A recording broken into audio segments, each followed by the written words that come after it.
역사가 일어난다니까요. 이런 역사가. 정말 하나님의 말씀을 믿고 기도하는 사람 이런 일이 일어난다. 죽은 사람이 일어난다는 거예요.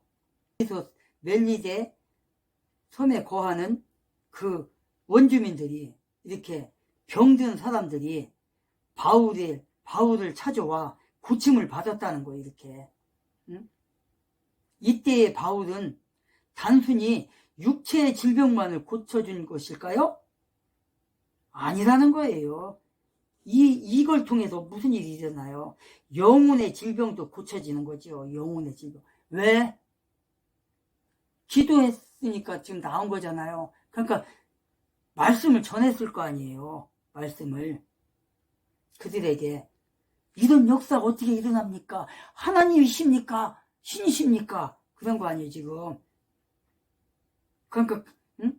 그들에게 복음을 증거한 거예요. 지금 예수 그리스도를 전한 거예요. 믿음의 주. 너희들도 예수 믿고 구원 받아서 하나님 앞에 기도하면, 예수의 이름으로 기도하면 이런 일이 너희들에게도 일어난다. 예수를 전한 거예요. 예수 그리스도의 복음을. 보블리우의 그 아버지의 병을 낚임으로 인해서 이런 일이 일어나는 거예요. 이런 일이. 기독교인의 역사가 바로 이런 기적의 역사가 일어나는 거예요. 그래서 바울과 같이 우리는 어떠한 처지에 처할지라도 저와 여러분들은 우리가 가진 뭐예요? 믿음. 여러분들이 가진 믿음. 모든 것을 동원해서 복음의 역사를 이뤄낼 수가 있다는 거예요. 진정 여러분들이 예수가 나의 구원자라는 걸 믿기만 한다면 이런 일이 일어난다는 거예요. 누구에게 독특한 은사를 줘서가 아니라 누구에게나 성경에 있잖아요. 믿기만 하면 이런 일이 일어난다는 거예요. 믿기만 하면. 18절에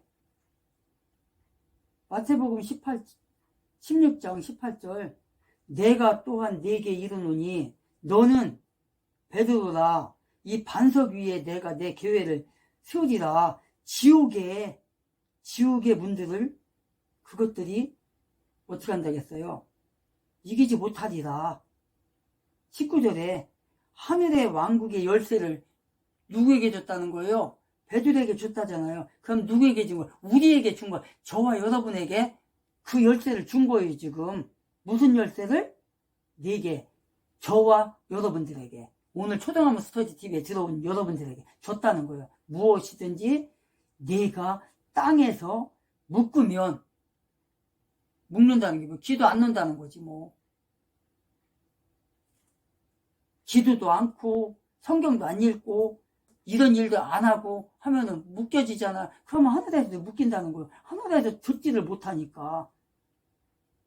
하늘에서 묶일 것이요. 그리고 뭐래요?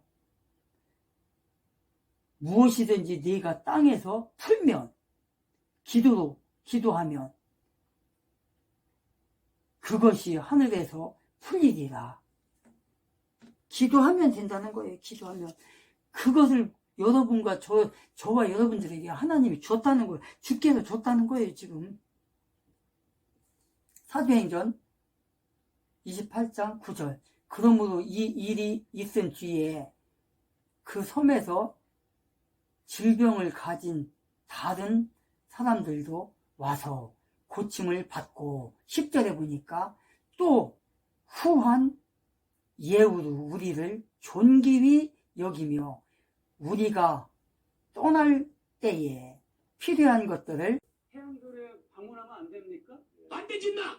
태양절이 우리를 맞아 기독교를 맞아 성탄절과 같은 행사입니다. 북한은 종교를 억압하거나 탄압하지도 않고 그렇다고 해서 권장하지도 않는 사회다. 선교하는 이런 사람들이 선교 헌금을 또 받아내고 또 선교 회원 금을 받기 위해서 북한에 지하교회가 있다고 왜곡을 하고 있는데 거기서 몰래 예배를 드린다? 있을 수도 없고 몰래 예배를 드려야 할 이유도 없어요. 500개가 넘는 가정교회가 전국적으로 다 있는데 왜 몰래 예배를 드립니까? 지하교회가 왜 필요합니까? 북한에서 예배를 드다가 죽이면 기관단총으로 쏴 죽이고 얘라 이 새끼야. 김일성 주석님이다 이렇게 생각한다고요. 하나님을 김일성 주석님을 하나님과 같은 President Kim Il-sung is God in our country. 그야말로 어쨌든 정교인이니까 기독교인이니까 하나님의 집으로 오는데 집으로 와서 나의 마음속에 있는 하나님 그럼 곧 김일성 주석님이다. 곧 김일성 주석님이다. 이런 마음을 가지고 김일성 주석님을 더 잘 믿고 김일성 주석님을 더 잘 받들겠다는 그런 마음을 가지고 그러니까 죽은 예수가 다시 태어나는 부활은 안 믿습니다. 그렇습니다. 저는 예수가 죽었기 때문에 다시 태어난다. 이렇게는 그렇게 믿지 않습니다. 우리 지금 과학의 시대에 사람이 죽었다 다시 산다는 걸 믿을 사람이 없죠. 야, 배에 실어 주었더라. 배에 실어 주었더라.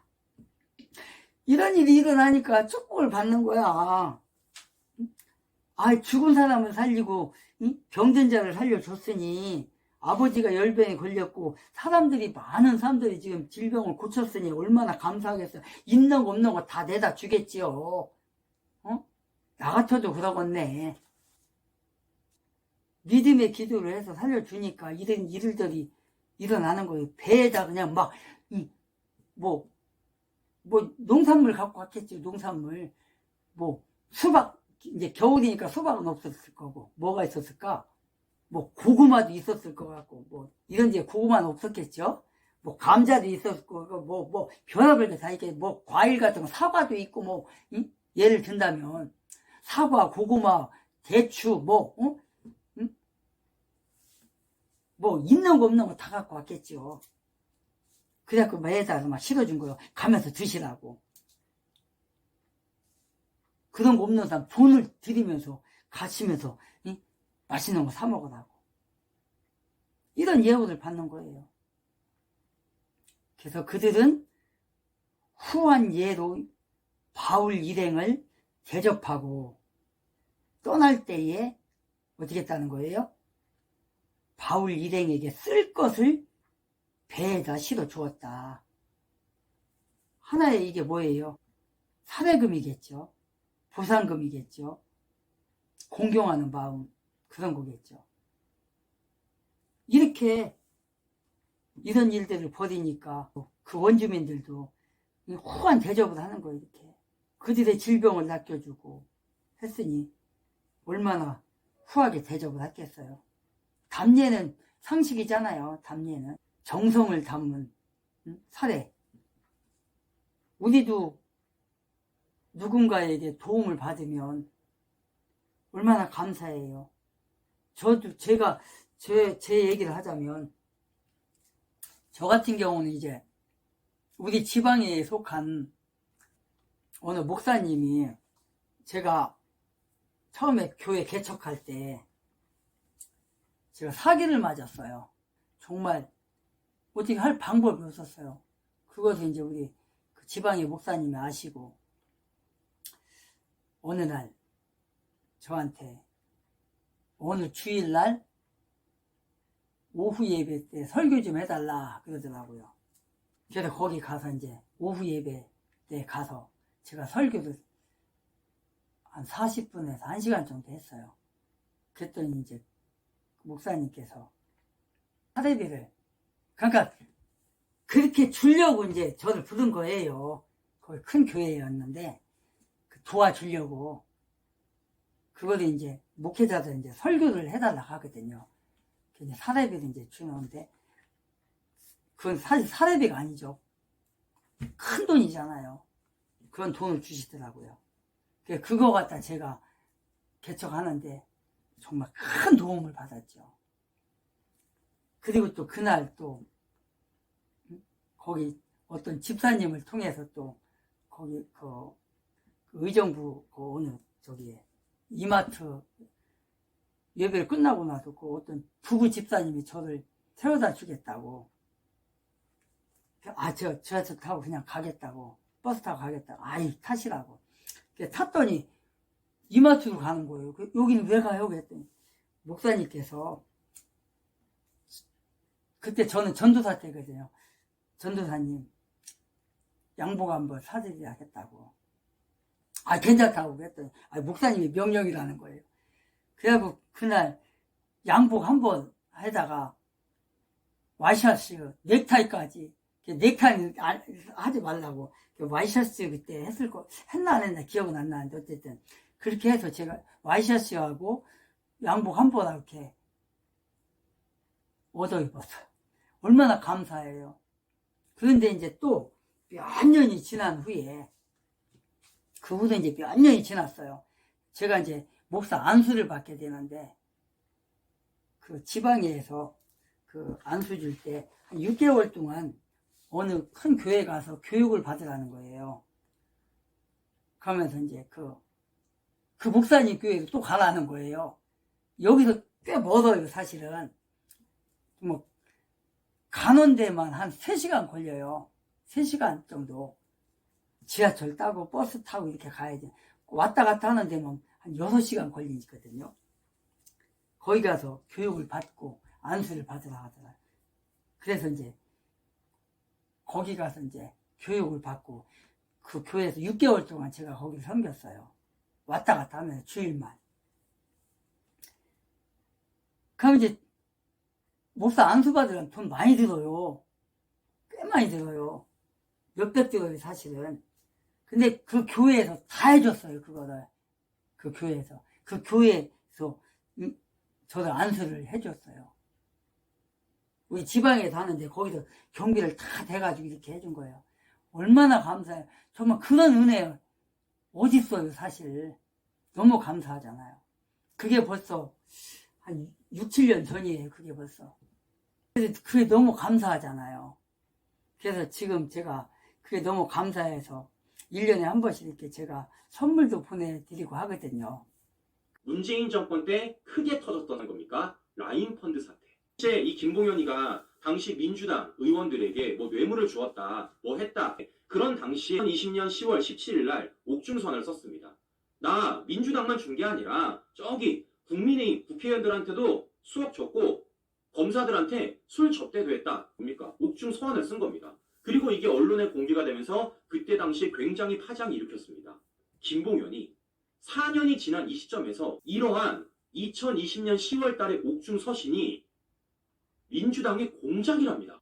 심지어 4년 전 옥중 입장문 민주 허위 공작에 허위 내용을 쓴 거라는 거예요. 지금 김봉현이가 얘기하는 이 모든 내용들이 민주당과 짰다라는 거 아니겠어요? 민주당의 공작으로 인해서 내가 이런 내용을 썼고 이 옥중선을 써게 됐는데 이 모든 내용들이 다 가짜고 그 가짜 내용을 씀에 있어서 민주당과 공작을 했던 거 아니겠습니까? 이거 어마어마한 사건이죠.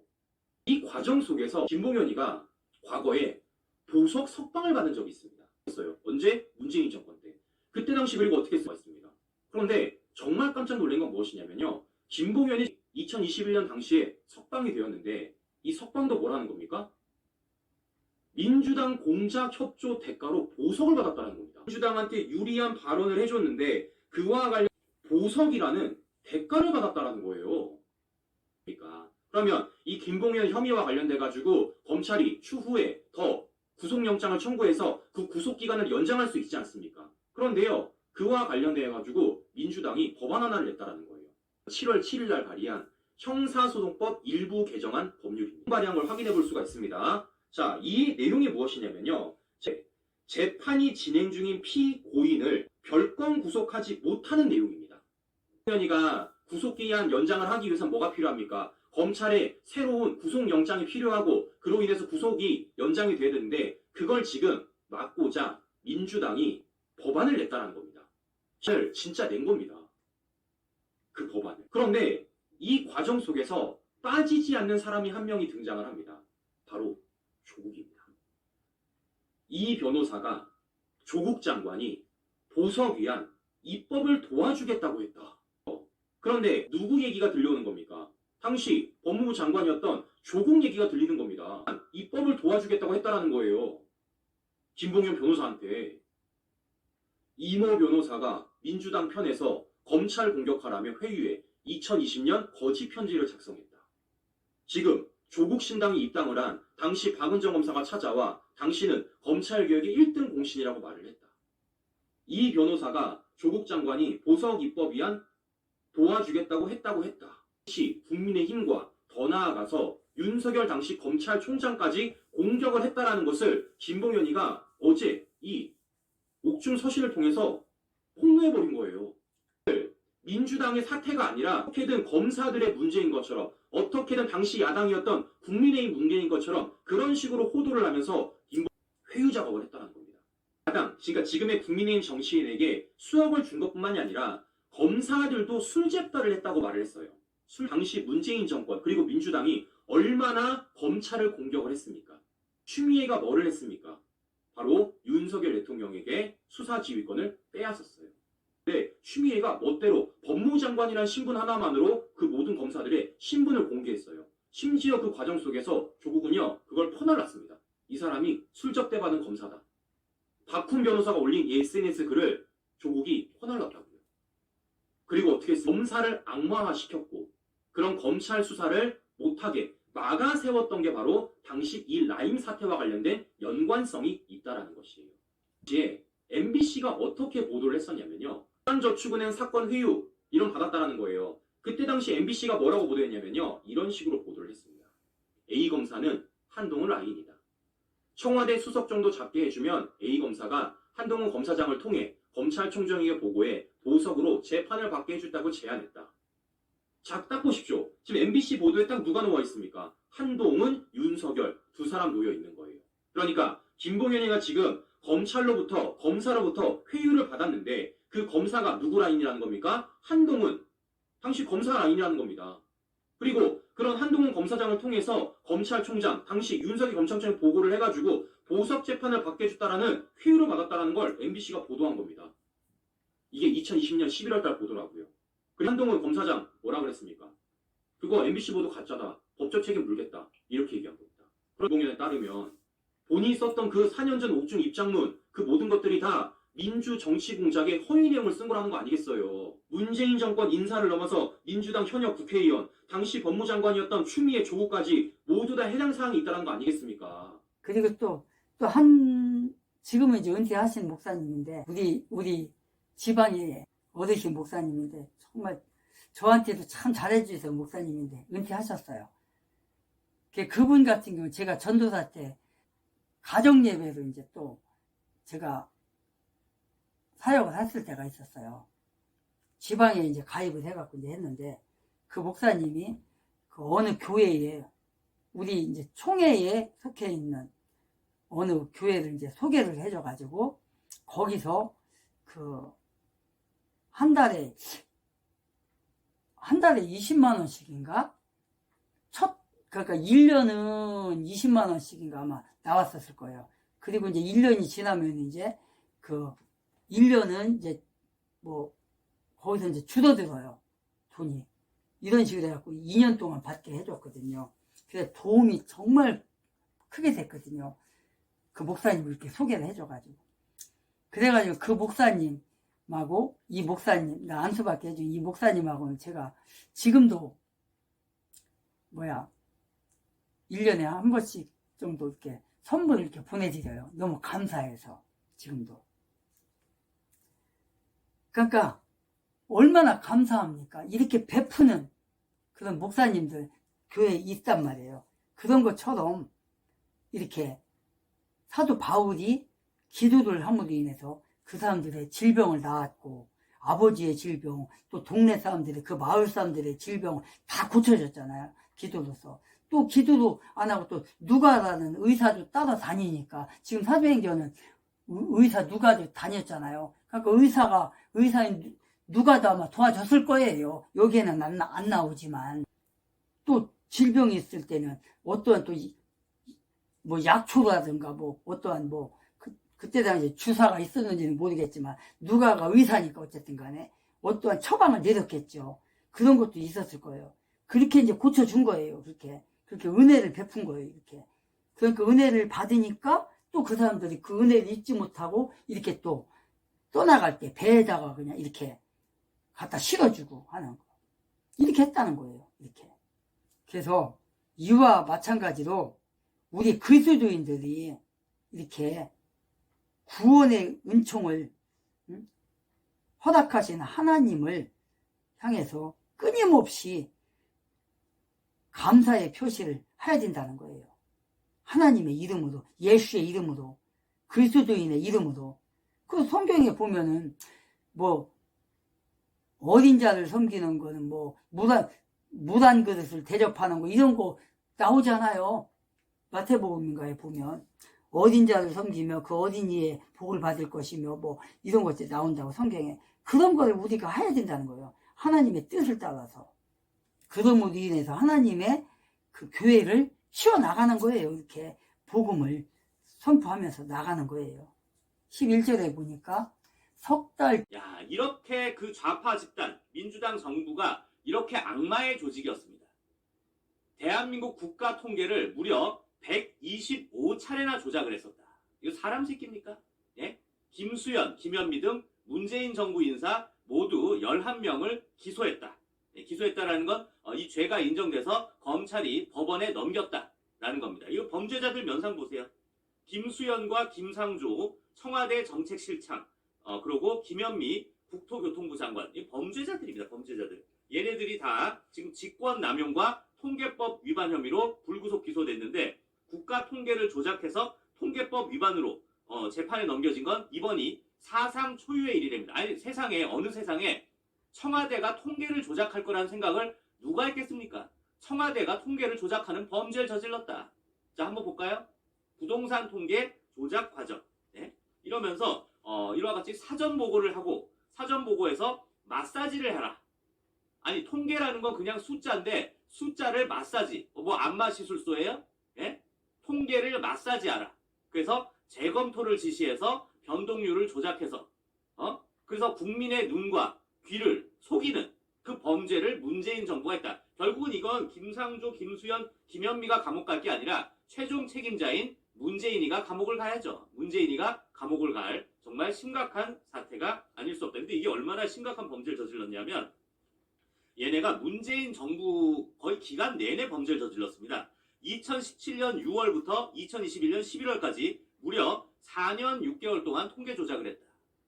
아니 문재인 정부 5년 동안 4년 6개월을 범죄에 저질렀다. 예? 근데 어느 정도 범죄를 저질렀냐? 예? 참 부동산 한국부동산원이 정말 이렇게 사전 그 자꾸 하고 마사지하면 안 됩니다. 라고 했더니 김상조가 뭐라고 그랬냐? 아니 그러면 우리가 부동산원에 예산 안 줄 수도 있는데 그래도 계속 하실 거예요? 이렇게 돈으로 협박을 했답니다. 이게 사람 새끼입니까? 예? 돈으로. 아니 우리가 그러면 부동산원 앞으로 예산 안 줍니다. 이런 식으로 불법 계속 안 하면 예? 쓰레기 새끼입니다. 쓰레기 새끼. 근데 이게 대부분 이런 변동률 조작을 주로 언제 했었냐? 바로 4.15 총선 아니면은 대통령 취임 2주년 이럴 때 바로 이런 장난질을 쳤다.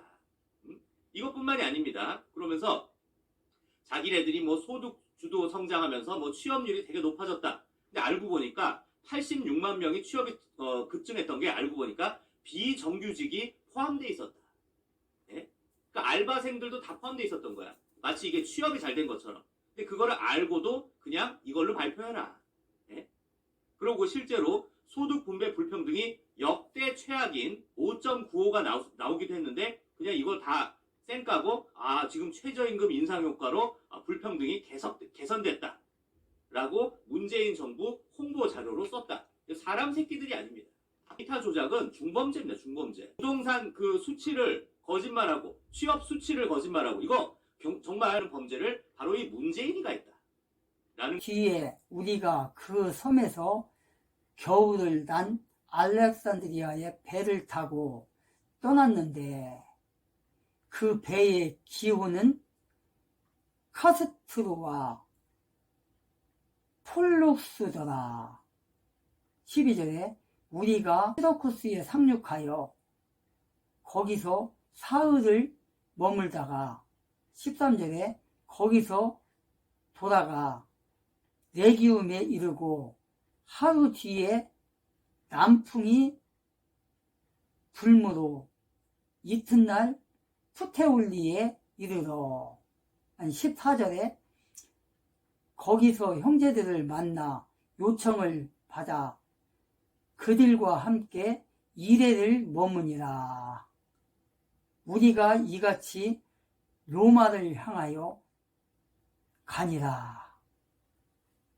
로마를 향하여 가니라. 14절까지. 지금 어떻게 했다는 거예요? 이제 행선을 했다는 거예요. 겨울을 지나고. 여기서 얼마나 있었다는 거예요, 지금? 3개월을. 3개월 동안 어디에 있었다는 거예요, 지금? 3개월 동안 멜리데 섬에, 그 섬에서 3개월을 사는 거예요, 지금. 3개월을. 그 험악한 그 섬에서 원주민들과 함께. 그러니까 얼마나 많은 일들이 일어났겠어요, 여기서.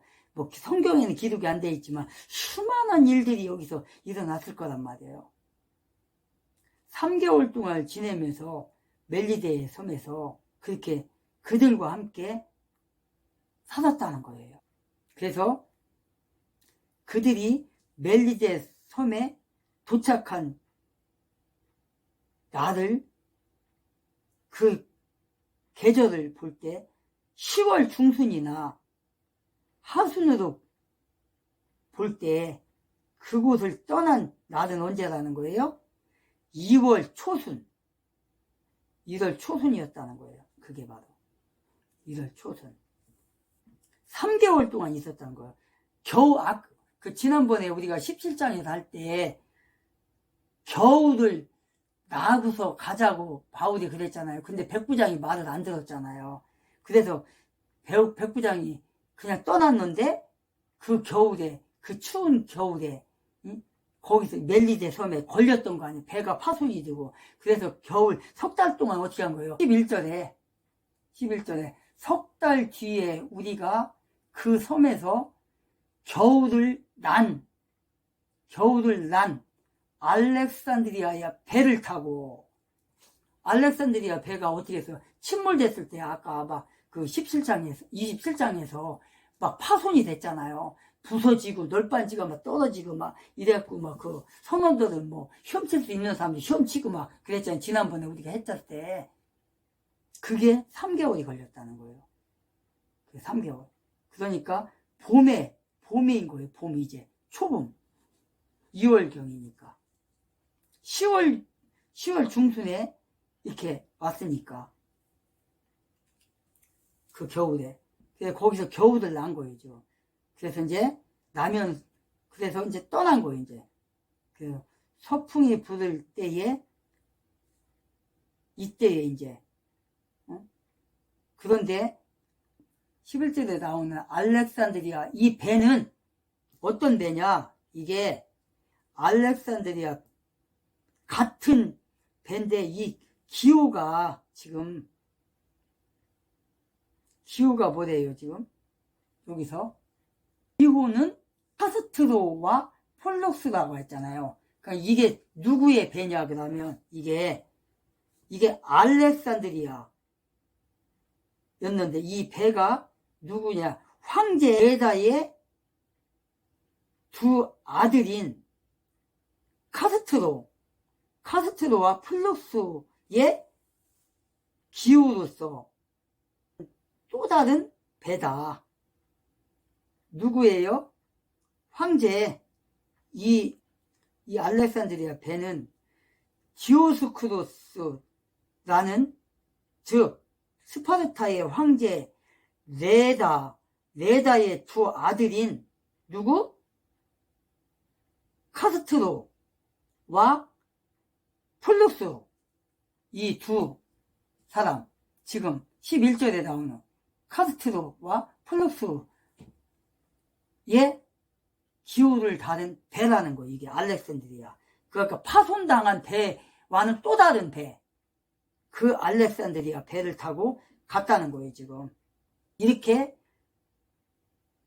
멜리데에서 3개월 동안 겨울을 나고 봄 초순경에 이렇게 알렉산드리아 배를 타고 떠났다. 멜리데 섬을 떠난 알렉산드리아의 배는 12절에 보니까 우리가 시러쿠스에 상륙하여 거기서 사흘을 머물렀대요. 어디에서? 시러쿠스에서 3일을 거기서 머물렀다가 또 화물을 싣고 떠나는 거예요. 여기서. 그리고 어디로 가요? 레기온에 이르러요. 레기온에. 그래서 거기서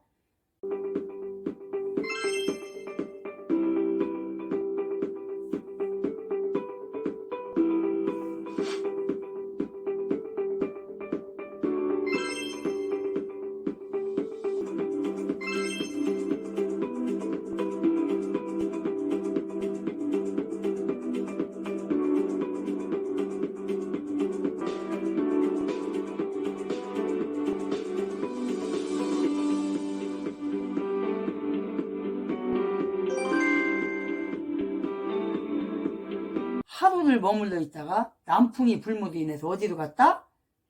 또 이제는 어디에 도착합니까? 이제 돌아서 레기온을 거쳐서 지금 13절에 보니까 푸테올리에 이르러 거기서 형제들을 만났다고 해요. 그리고 요청을 했다고 합니다. 여기에서 푸테올리에서 며칠을 지내냐? 여기서 7일간을 여기서 지내요. 7일간을 지내면서 형제들을 만났다고 했습니다. 그리고 거기서 이제 여러 강의들을 많이 하는데, 자, 형제들을 만났다고 해요. 이 형제들이 누굴까요? 이 형제들은 뭐 피부치의 형제를 말하는 게 아닙니다. 착각하면 안 돼요. 형제들을 만났다는 말은 뭐냐면 그리스도 안에서 사랑을 나누는 그리스도를 믿는, 그러니까 교인들. 여기는 항구잖아요. 여기가 항구 도시. 푸테톨리가 항구예요. 항구 도시. 항구 도시에는 뭐가 많아요? 사람들이 많아요. 그러다 보니까 유대인들이 이쪽에 와서 많이 살았어요. 그러다 보니까 어떻게 해요? 유대인들은 한 10명만 모이면 교회를 짓고 회당을 짓는다고 했잖아요. 그리고 거기서 예수 믿는 사람은 가정에서 예배를 드리고 이런 곳이에요. 그래서 형제들을 만나서 그 그리스도인들을 만나서 거기서 사랑을 나눈 거예요. 지금 믿음의 형제들을 만나서 거기서 그 형제들과 함께 이제 나눈 거예요. 거기서 그 이탈리아 로마 항구인 보디빌에서 믿음의 형제들을 만났던 사실을 우리는 기억을 해야 돼요. 어디를 가나 그리스도인들이 있다. 그냥 그 그리스도인과 함께 나누는 거다. 그래서 이 푸테올리에